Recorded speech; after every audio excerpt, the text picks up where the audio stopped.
If you're looking to enhance the security of your USAA account, activating the Secure Access Code, also known as Cyber Code, is a smart move. This feature adds an extra layer of protection by requiring a one-time security code during login. Well, step 1, open your web browser and navigate to usaa.com. Log in with your online ID and password. Well, step 2, once logged in, click on your name or profile icon at the upper right corner of the page. From the drop-down menu, select Profile and Preferences. Step 3, in the Profile and Preferences section, click on Security. Well, step 4, under the Security Settings, look for the Log On Options section and click on Edit next to your current logon method. You'll be presented with several authentication options. Select Cyber Code, text to receive a 6-digit security code via text messages each time you log in.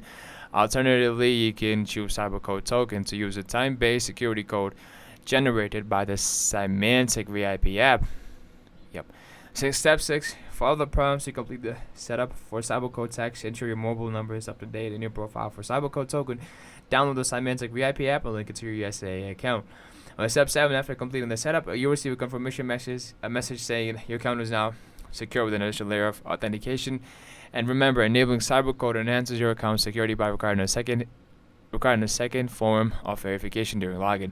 And like always, if you found this video helpful, you gotta go hit that like, subscribe, comment section, and if you do have any questions, just drop them down below, and I'll come back with an answer.